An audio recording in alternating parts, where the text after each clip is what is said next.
5월이 벌써 절반 지나갔습니다. 5월이 훅훅 지나가는 게 무섭습니다.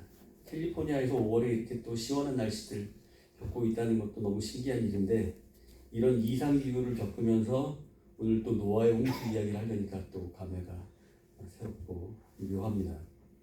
하나님께서 보시기에 심히 좋았던 그 세상을 자기 맘대로 다스리는 인간들의 악행, 그것 때문에 온 세상이 오염되고 말았습니다.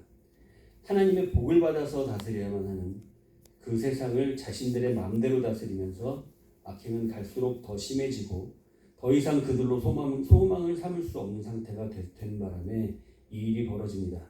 결국 하나님께서 홍수로 세상을 심판하시기로 결정을 하시는데, 그 벌어진 이유들을 잠깐 먼저 살펴보도록 하겠습니다. 제일 먼저 성경에 기록되어 있는 내용이 하나님의 아들들이 사람의 딸들의 아름다움을 보고 자기들이 좋아하는 모든 여자를 아내로 삼았다, 이렇게 성경이 기록을 하고 있습니다. 이게 하나님의 아들들이라도 뭐 사람의 딸들이 이쁘면, 아름다우면 그걸 보고 마음이 움직이는 건 어찌 보면 좀 당연한 일일 수도 있어요. 남자가 여자 보고 좋은 거는 문제가 아닌데, 문제는 뒤에 보면 잘 읽어보면 약간 이상한 부분이 있어요. 모든 여자를 아내로 삼았다는 겁니다. 여기서 문제가 되는데, 일부 다처제 이야기가 아니에요. 그냥 여자들 중에 모든 여자라는 건 남의 여자도 상관없는 겁니다. 다른 사람의 부인도 상관없고, 지금 내가 생각하는 모든 사람이 내 마음에 들면 다 내 아내가 될 수 있는 거예요. 그러면 힘센 사람이 다 가지는 거죠. 부부의 어떤, 지금은 우리가 이런 법적인 기준들, 윤리적인 그런 것들이 잘 잡혀 있기 때문에 서로 다른 사람을 보고 뭐 그런 마음을 가지는 게 없지만, 이런 시대에는 마음에 드는 아름다운 여자가 있으면 모든 여자를 내 아내를 삼는다, 제한이 없는 겁니다. 모든 것이 가능한 시대. 그러니까 힘이 센 사람한테는 완전히 오픈되어 있는 그런 상황이 되는 거죠. 힘과 폭력이 난무하는 시대. 무조건 내가 힘이 있으면 다 가질 수 있는 시대를 이야기하고 있는 겁니다. 뭐 그렇게 큰 문제가 없다고 봤는데, 모든 여자라고 하는 이 자체가 굉장히 문제가 있고, 거기에다가 하나님의 아들들은 사실 하나님이라는 복을 소유한 사람들이고, 하나님의 복을 가지고 하나님의 선하심을 이 땅에 이루는 통로들로 세워진 사람들입니다. 이들이 여자와 아름다움에 눈이 멀게 되면서 모든 여자를 아내로 삼게 되고, 그리고 우리 가족도 모든 여자이기도 하고, 그러니 근친상간도 상관이 없는 것이고, 또 주변에 있는 모든 사람들, 여자들까지 다 뺏어도 상관없고, 거기에 또 안 좋은 것은 여자들에게는 선택권이 전혀 없습니다. 그냥 남자들의 힘으로 마구 끌고 가다가 그냥 내 아내를 삼는 거예요. 그러니까 전혀 하나님이 원하시는 그런 세상과는 완전히 어그러진 세상이 돼버린 겁니다. 여러분들 옛날 영화들, 과거에 무슨 고전 영화들을 보면 그런 거 나오잖아요. 옆마을 약탈해서 여자들 다 훔쳐가고, 그래서 다 가지고, 뭐 그거를 조금 더 확대해서 보시면 될 것 같아요. 우리는 그런 영화들을 사실 주변에서 굉장히 익숙하게 보고 있었거든요. 그런 일들이 벌어진 겁니다. 온 세상에 그냥 힘으로 가서 다 가지는 세상이 돼버린, 힘과 폭력이 난무하는 세상이 된 겁니다. 힘으로 뺏고 뺏기면서 결국 사람을 사람으로 보지 않는 것. 하나님께서 악을 이야기하실 때, 죄를 이야기하실 때 가장 큰 문제를 사람을 사람으로 보지 않는 것을 가지고 굉장히 큰 죄를 삼으십니다. 예수님이 오셔서 하신 일이 뭐냐? 사람을 사람으로 보신 겁니다. 사람을 사람답게 봐주시고 그 사람을 사람으로 세우시는 일을 하신 것이 예수님이셨고, 우리 사람들은 무엇을 하고 살았냐면 사람을 사람으로 보지 않고 사는 데 문제가 있습니다. 우리들은 혹시 어떠합니까? 우리들도 많은 사람들 중에서 사람으로 보지 않고 사는 사람들도 좀 있지 않습니까? 우리보다 훨씬 아래라고 생각하는 사람들, 저런 사람이 사람이야 라고 보는 그런 기준들의 사람들도 솔직히 말하면 우리의 시선 가운데에도, 우리 시야 가운데도 존재하는 것 같습니다. 하나님은 이걸 원하시지 않습니다. 이것을 굉장히 큰 죄악이라고 여기십니다. 당시에 노아의 홍수가 벌어졌던 이유는 사람을 전혀 사람으로 보지 않고 내가 힘이 있으면 다 가질 수 있는 소유의 대상으로 보는 것. 내가 원하면 다 가지는 겁니다. 이게 이제 사람뿐 아니라 물건은 너무 당연하겠죠? 그러니까 모든 것 내가 힘이 있으면 다 가지는 겁니다. 네 것이 없습니다. 이것은 내 것이었다고 주장할 수 있는 게 없어요. 그냥 힘센 사람이 다 뺏어가는 겁니다. 학교에서 일진들이 아이들 거 다 뺏어가고 다 때리고 힘으로 찍어 누르고 폭력을 가하는 그것이 아주 일반화되어 있는 세상. 사실은 지금도 윤리적인 것들을 이야기하지만 겉으로 드러나지 않아서 그렇지 자세히 파고 들어가 보면 그런 것들이 난무하는 세상이 되어 있는 상황이죠. 치안 유지가 안 되는 세상이 되면 양육강식만이 존재합니다. 이게 엄청난 죄악이 될 수밖에 없는 그런 구조인 거죠. 서로 쳐들어가서 뺏고 뺏기면서 매일 그렇게 살아가는 것이 온통 미쳐 돌아가는 세상이 되어 있는 겁니다. 이런 세상은 악하지 않을 수 있는 방법이 없습니다. 당연히 악하게 됩니다.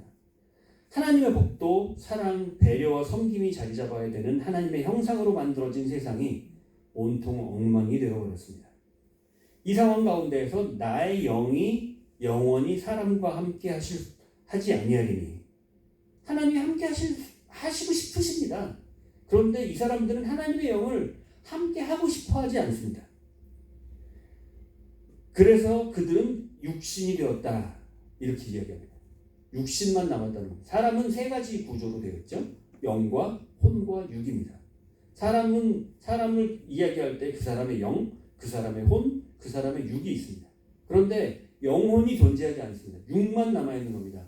내가 육신을 통해 남은 것, 생각하는 것만 원하는 사람들이 되어져 있다 보니 하나님의 영이 그들의 영과 만날 수가 없으니까 하나님 함께 하실 수 없는 것이고 육신만 남아있는 사람들로 온 세상은 가득 채워져 있는 겁니다. 하나님은 이제 사람과 함께 하실 수가 없습니다. 영화에서 많이 이것을 잘 표현한 영화가 사실 좀비 영화를 보면 딱 그런 것 같아요. 육만 남아있는 거죠. 내가 원하는 피가 다른 사람의 피, 생명이 있으면 그걸 뺏어먹고 그것으로 유지되어지는 인간의 모습. 육신만 남아있는 모습을 잘 표현한 것이 어쩌면 그런 어떤 좀비 영화의 모습이 아닌가라고 생각합니다.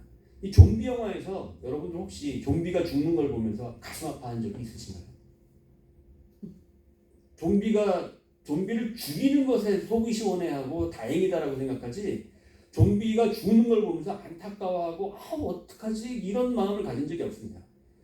죽이는 것이 너무 당연한 것이고 없애버리는 것이 너무 당연한 것이 육만 남아있는 상황에 놓여진 그런 모습이었습니다. 다른 사람들의 생명과 가진 것을 마구 폭력으로 빼앗는 욕망으로 가득한 사람들의 모습을 성경에서는 이렇게 표현합니다. 사람의 죄악이 세상에 가득함과 그의 마음으로 생각하는 모든 계획이 항상 악할 뿐임을 하나님은 보셨다. 확인하셨다. 이 말입니다.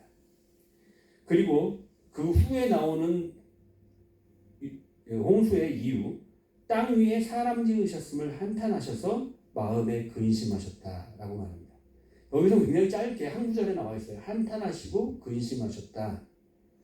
내가 그것들을 지었음을 한탄하셨다. 그런데 이 한탄, 근심, 한탄스럽다. 근심이 된다. 이런 내용이 아닙니다. 이 한탄과 근심의 깊이가 상상을 초월하는 내용 아닐까요? 이 인간들의 모습을 보면서 그들의 영과 호흡이 안 되고 그들이 육신만 되어져 있는 모습, 그리고 육신이 육신을 해하고 빼앗고 죽이고 생명을 피를 흘리는 그 모습들을 보면서 보는 것마다 한탄스럽고 지으신 것이 후회스러운 상황들을 계속 보시지만 어떻게 하면 좋지라고 하는 그 안타까운 마음, 이것이 계속해서 이어지고 있는 겁니다. 어떻게 하셔야 되는 거죠? 하나님 입장에서 그럼 어떻게 하는 것이 옳은 것이었을까요?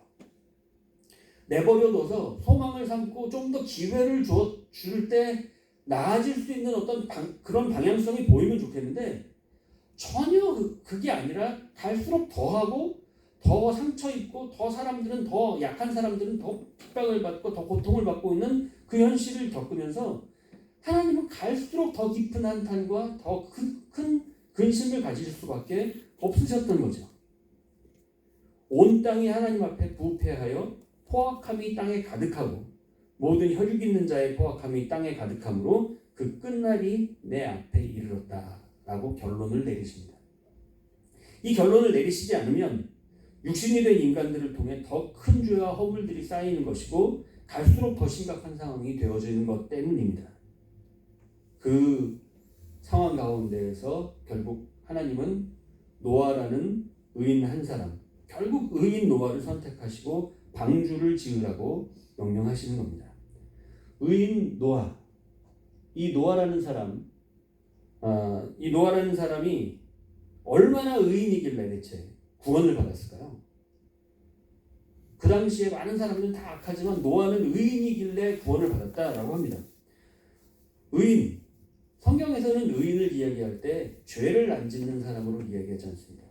성경에 굉장히 멋있는 사람들, 대표적인 사람 이야기하면 아브라함, 다윗, 정말 성경에서 한두 사람 뽑으라면 최고의 사람들인데 절대 그 사람들을 성경은 의인으로 표현하지 않습니다. 아브라함은 맨날 실수하는 내용만 나오죠.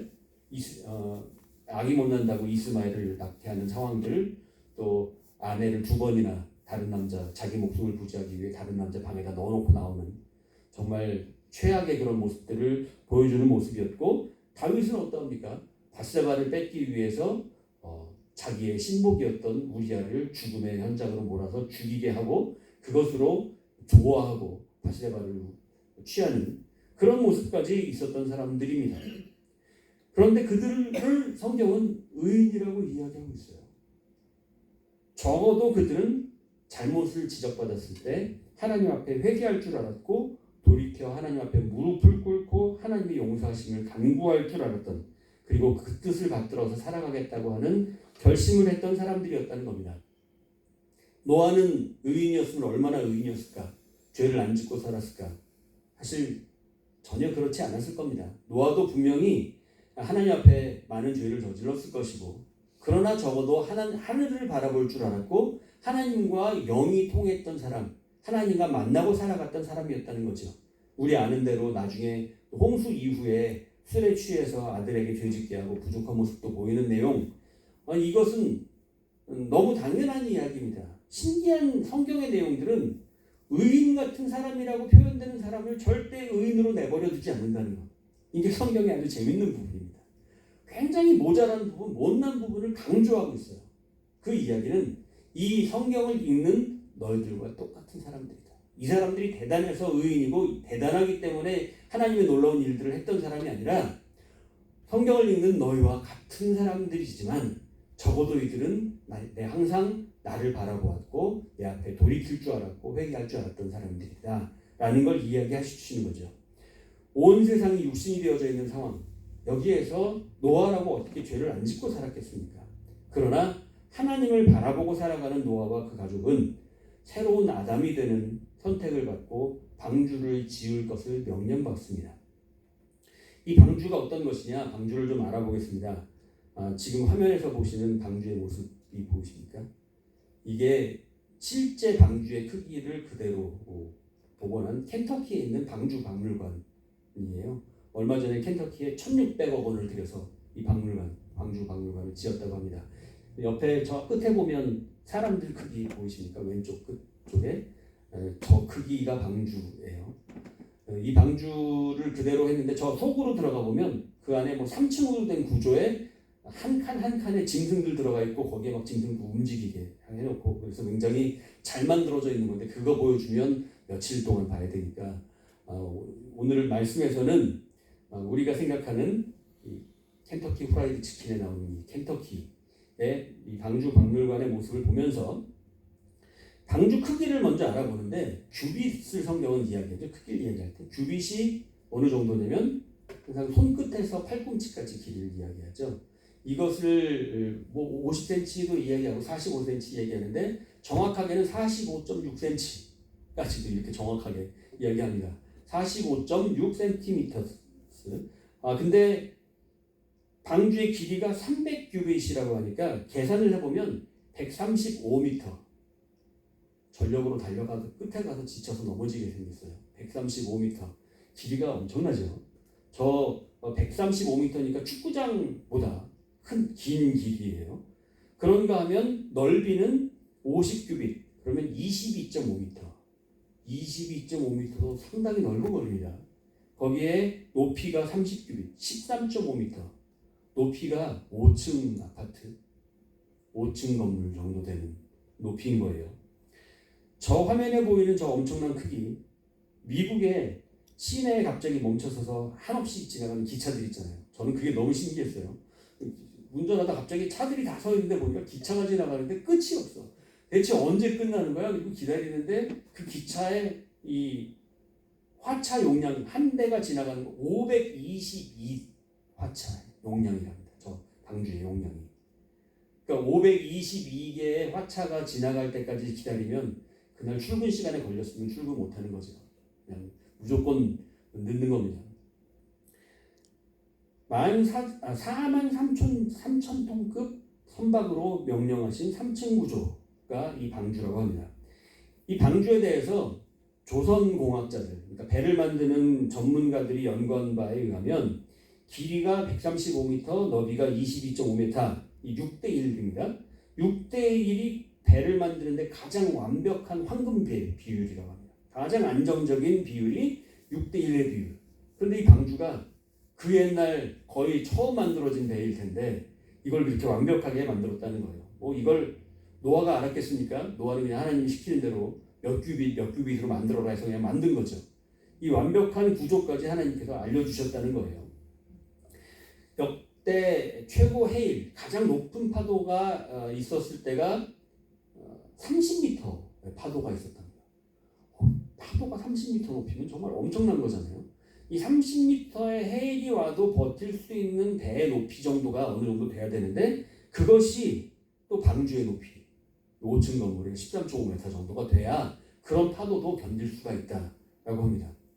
저 큰 배가 바다 위에서 떠다니면서 안정적으로 있어야 하려면 사실 엄청난 기술이 있어야 되는데 사실 사람들이 신기해하는 게 저 시대에 저만한 배를 가족 아마 노아와 아들 3명 정도가 만들었겠죠. 그렇다고 하면 그걸 나무를 하나씩 잘라서 건조시켜서 잘라가지고 발라서 하나 붙여서 엽청으로 발라대는데 저만큼의 양을 했으니 저게 하다가 힘든데 대충 하자 이랬다면 나중에 배 타고 다닐 때 거기서 물이 새거나 이랬으면 어떻게 됐겠습니까? 이 배를 만드는 기간이 몇 년이었다고요? 120년 동안 만들었어요. 1년 2개월도 아니고 12년도 아니고 120년입니다. 120년. 120년간 이 배를 만들어냈으니 얼마나 힘이 들었겠냐고요. 그런데 이 120년간 만드는 방주를 절대 소홀히 만들어서는 안 되는 상황이었어요.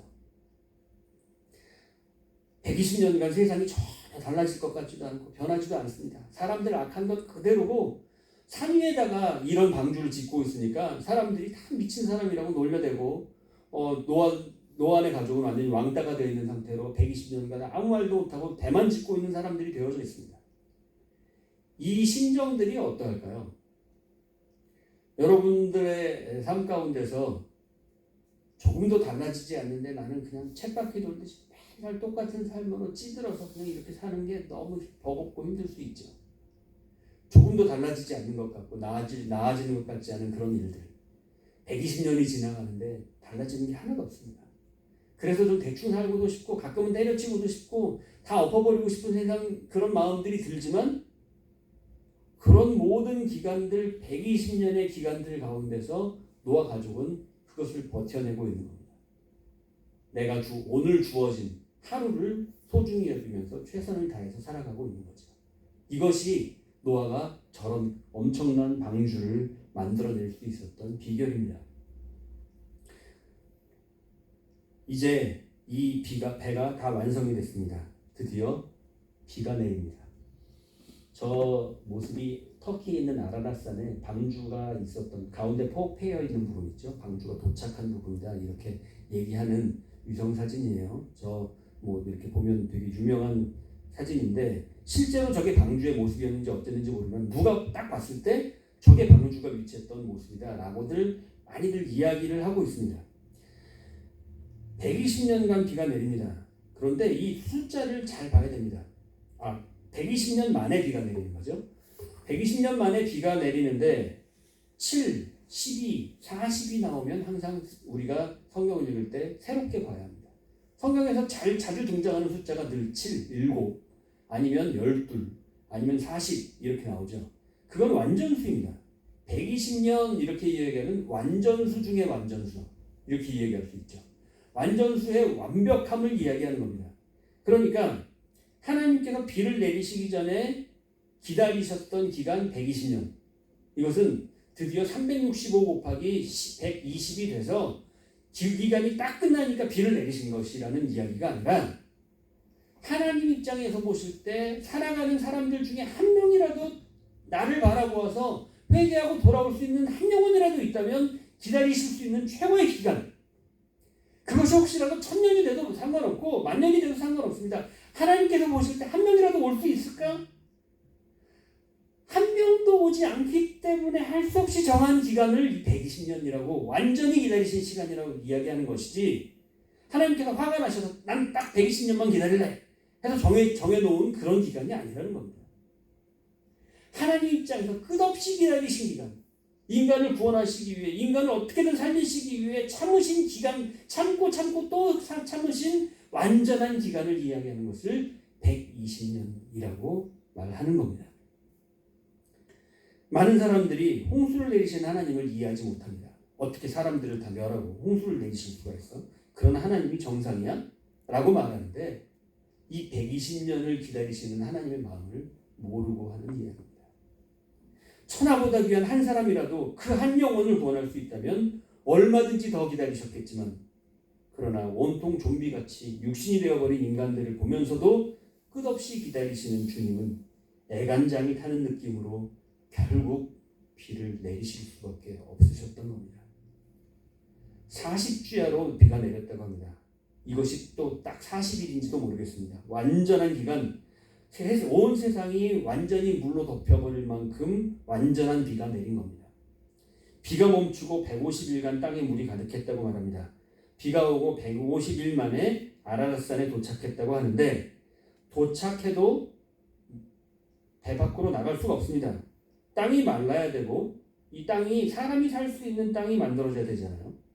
그래서 방주 안에서 지낸 기간을 생각해보면, 숫자를 세보면 1년 이상 방주에서 생활을 합니다.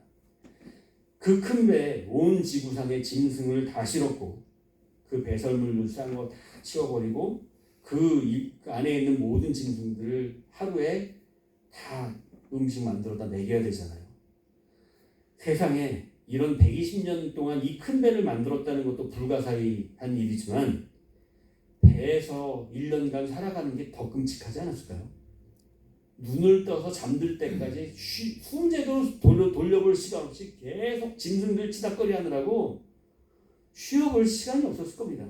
안 그러면 짐승들이 살아갈 수가 없잖아요. 1년 이상을. 그러니 그 배설물들 치워내고 버릴 곳도 제대로 없어요. 어떻게 버렸는지 알 수가 없습니다. 거기에 먹이는 것은 또 계속해서 잘 먹여야 하니까, 그리고 번식도 시켜야 하는 상황까지 있잖아요.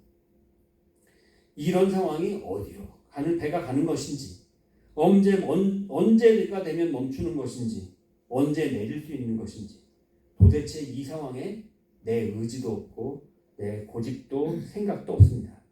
그냥 배가 가는 대로, 이끄시는 대로 가는 겁니다. 이 안에서 멀미가 나도 상관없고, 방법도 없고 비상약도 없어요. 그냥 그 안에서 사는 수밖에 없습니다. 상상할 수도 없는 최악의 상황이 사실은 방주 안에서 이루어지고 있습니다. 방주는 구원받았고 이 사람들은 행복했겠다, 너무 다행이었겠다. 방주가 제일 힘들었던 삶이 아니었을까? 이 사람 인생 중에 이 1년이 제일 고통스러운 기간이 아니었을까 싶습니다. 온 세상은 멸망했고 우리는 어디론가 가고 있는데, 매일 해야 되는 일은 감히 엄두가 나지 않지만 매일 안 할 수가 없는 상황입니다. 하지만 이 놀라운 하나님의 구원의 의지 그리고 보호하심 가운데서 그들은 감사함으로 하루하루 살아가면서 이 기간을 버텨냅니다. 방주에 타기 전 120년간 모든 사람들이 이 큰 배를 산 위에 짓고 미친 모습을 보면서 비웃고 손가락질하면서도 모든 것을 견디었던 그 모습처럼, 이 안에서도 놀라운 홍수를 경험한 이들은 감사함으로 구원을 체험했고, 그것으로 하루하루를 버티고 살아가고 있는 겁니다. 이후에 예수님을 따랐던 로마의 그리스도인들은 발각되면 콜로세움에서 사자밥이 되고 십자가에 처형이 돼서 로마의 밤을 밝히는 횃불들이 되어져 버렸습니다. 그럼에도 그들은 주님을 외면할 수 없었던 것처럼 우리의 구원은 그렇게 값싼 것들이 아니었습니다. 입으로 시인하면 구원을 받는다? 그것은 로마 군병의 칼날 앞에서 너 예수님 믿어 안 믿어 하면 믿는다고 하면 당장 목이 날아가야 하는 끔찍한 현실 앞에서 나는 로마의 카이저 황제가 아니라 예수 그리스도만이 나의 주님이시다 라는 고백을 함으로 생명을 잃을 때 하게 되는 바로 그 시인이 너를 구원한다 라는 이야기지, 오늘날처럼 구원 믿어 안 믿어 입으로 난 시인했으니 구원 받아 이런 이야기가 아니라는 겁니다. 노아는 이 구원의 대가를 감사함으로 받았고 예수님 시대의 그리스도인들도 생명을 들여가면서 생명과 맞바꾸어 가면서 구원으로 나아갔던 모습이었습니다. 이 방주에서의 삶을 감사로 느끼는 것이 구원입니다. 그 기간이 언제가 끝일지, 언제 다시 좋아질지, 아니면 더 열악해질지 모르지만 하나님이라는 복을 받은 사람, 하나님과 함께 살아갈 수 있는 사람, 그 구원을 소유한 사람이 말하는 은혜, 이 맛을 아는 사람이 구원을 말할 수 있는 사람들이라는 겁니다. 이 구원의 방주가 특징이 있습니다. 옆으로 여는 문이 이 큰 배에 한 개 있는데 이 문마저도 안에서 열 수 있는 문고리가 없다는 겁니다. 내 마음대로 열고 닫을 수가 없습니다. 내리고 싶으면 난 더 이상 못 참겠으니 난 뛰어내릴래 해서 나갈 수 있는 그런 상황이 아닙니다. 거기에 창문이 저 큰 배에 한 개밖에 없습니다. 저 넓은 배에 창문이 단 한 개다. 안에서 밖을 볼 수 있는 곳이 한 곳이다라는 겁니다. 다양성이라고 하는 건 중요하죠. 여기서도 보고 저기서도 보면서 많은 것들을 볼 수 있는 건 중요합니다. 저는 다양성에 대한 걸 굉장히 강조하고 다양한 시각을 가지는 것을 중요하게 여기지만 상황에 따라 다르죠. 지금 이 상황은 노아의 가족 8명이 바라보는 방향이 한 곳이어야만 하는 상황입니다. 하나님이 우리를 통해 다시금 이 세상을 시작하시고 계십니다. 우리는 하나님의 사람으로 다시금 세워져서 하나님의 사명을 감당하는 사람들이 되어야 한다라고 하는 한 방향이 아니면 각자가 생각하는 뿔뿔이 흩어진 그런 생각들을 가질 수 없는 상황이기 때문에 노아의 이 방주에 있는 창문은 하나밖에 없다는 것이죠. 보통 우리는 좋아 보이는 길을 스스로 찾아갑니다. 이 배는 조종키가 없어요.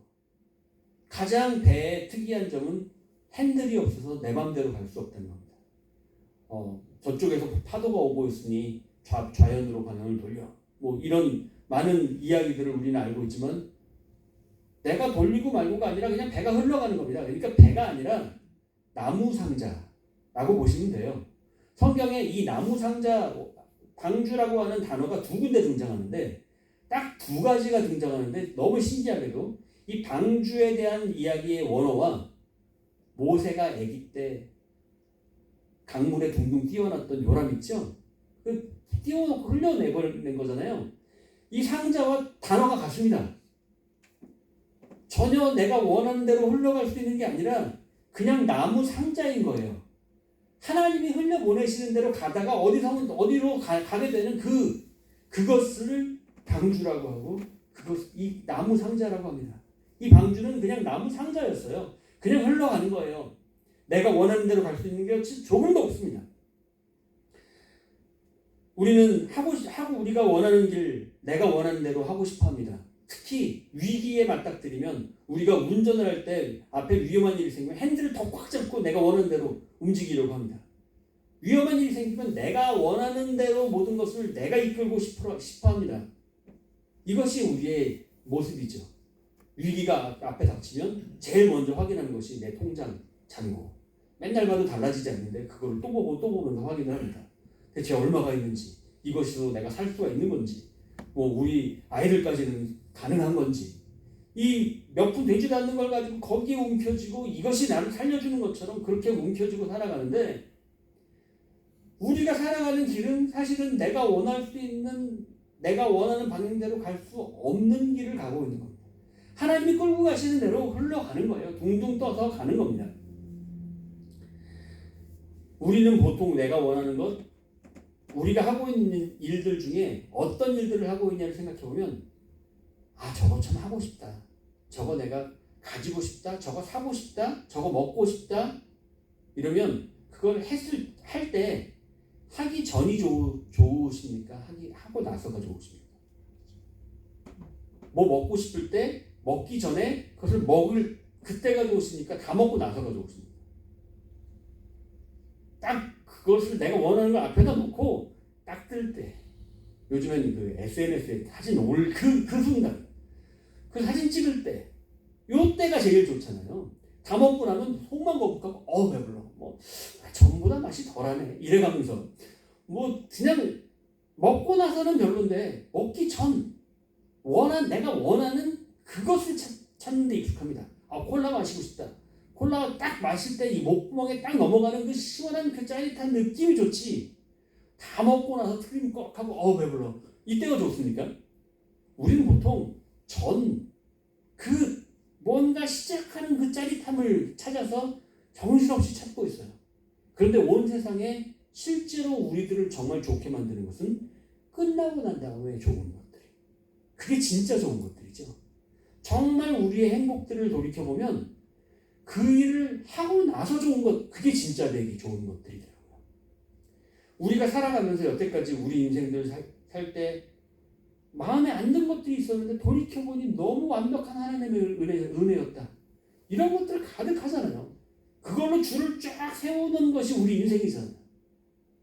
돌이켜보니 좋았던 거고 지나고 나니 완벽한 은혜였고 완전히 그것들을 돌이켜서 멀리 떨어진 상태에서 보니 하나님께서 하셨다고밖에 말할 수 없는 간증거리들로 가득합니다.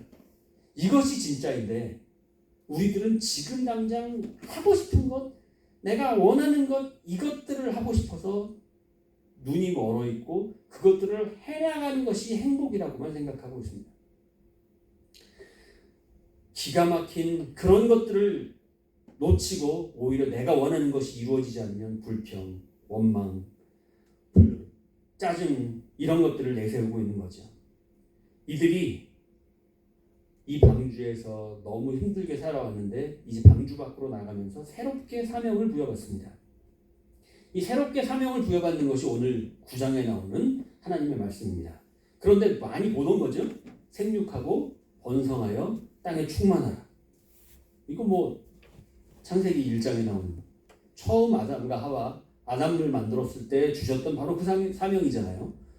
1장 26절에서 28절에 나오는 생육하고 번성하여 땅에 충만하라. 바로 세상을 창조하시고 하나님의 형상대로 인간을 만드신 후에 우리들에게 허락하셨던 바로 그 사명. 그런데 이해가 안 되는 부분이 있습니다. 아담과 하와가 죄를 지을 것을 아셨는데 내버려 두시는 바람에 이 사단이 났잖아요, 지금. 그런데 노아 가족들로 또 번성하라고 하시면 어쩌시려고?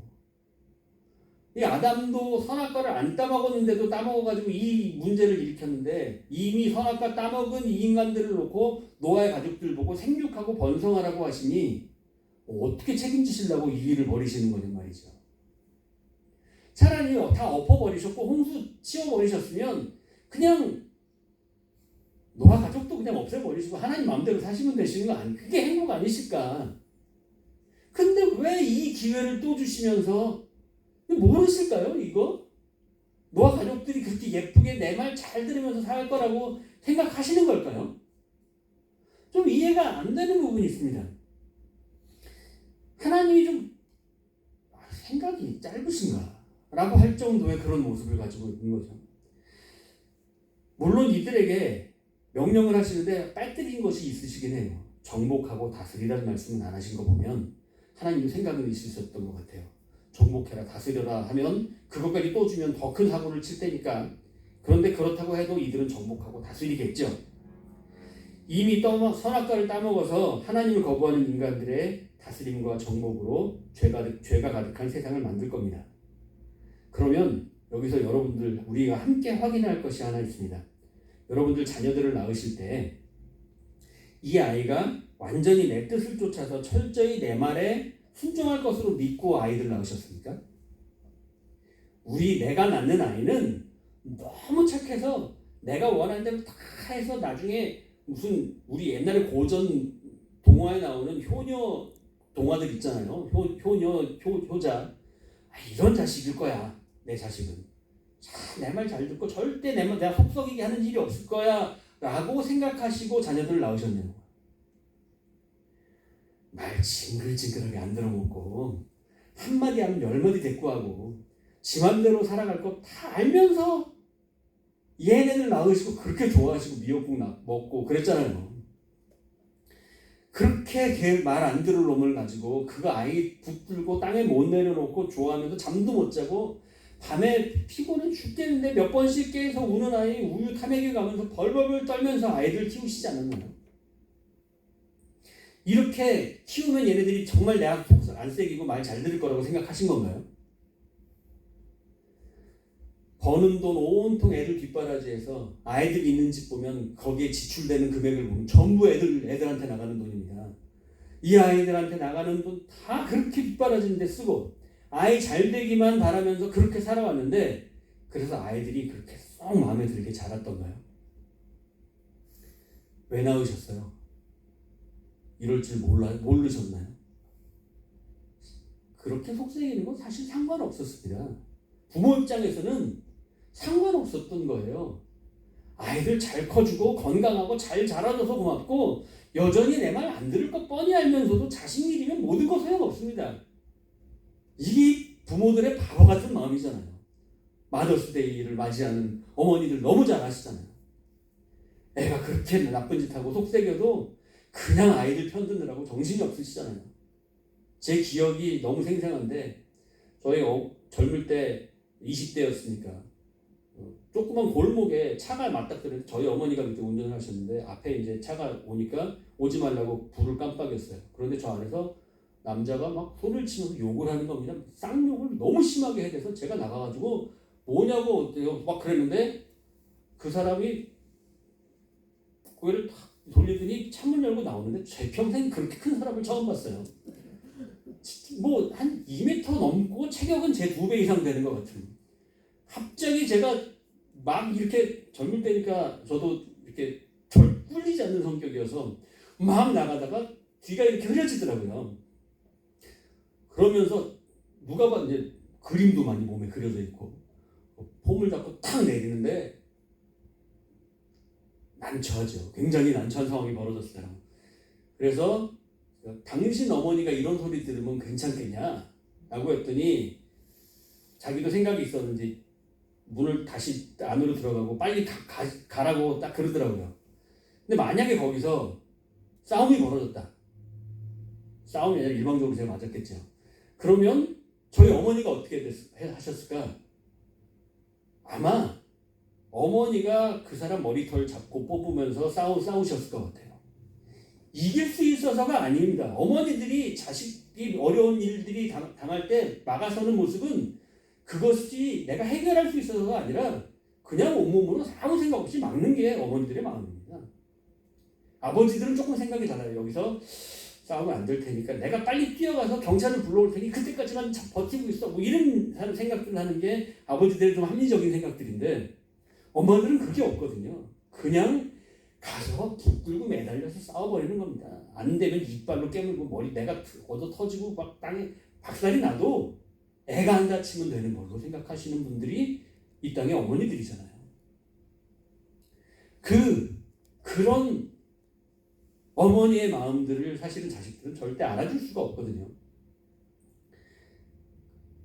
자식이 말을 잘 듣는다고 꼭 그렇게 하는 게 아닙니다. 말도 징그럽게 안 듣고 이 아이들은 나중에 나를 알아봐 주지도 않지만 그러나 엄마 아빠 입장에서는 자식이니까 그렇게 되는 거죠. 그래서 낳고 키우는 겁니다. 최우선으로 자식 생각밖에 없습니다. 내가 기준으로 세워놓는 부모와 자식 간의 관계 선악과는 이 애들은 언제 따먹었는지도 모르지만 그렇게 늘 매일 따먹고 있는 것이고 이미 지 맘대로 살아도 그놈들 보는 낙으로 살고 그놈들 행복하면 그만인 삶을 살고 있습니다. 우리 교회도 이 막내들, 애기들 2명 나중에 들어오면 온 가족들이 우리 교우들이 다 행복해하면서 쳐다보고 있잖아요. 저 애기들을 그냥 우리 박도 목사님하고 사모님 눈에 하트가 그려져서 막 마음 들썩들썩. 뭐 걔네들이 해주는 게 뭐 있습니까? 돈만 나가고 용돈만 나가고 힘드실 텐데 그 몸도 힘드신데 안아주면 막 어깨도 아프실 텐데 허리도 아프시고. 그런데 그런 생각 안 하고 그냥 하트 뿅뿅 그 생각밖에 없는 겁니다. 우리는 하나님의 형상대로 지어진 게 맞는 것 같아요. 하나님은 딱 그러신 거예요.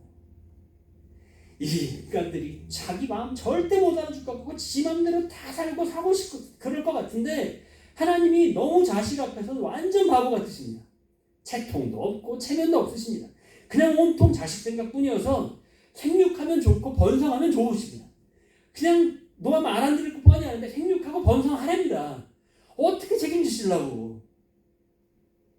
생육하고 번성하라고 하시면서 그 아이들이 애기 때야 이쁘지만 내 말 들을까요? 조금 머리 크면 나한테 관심이나 줍니까?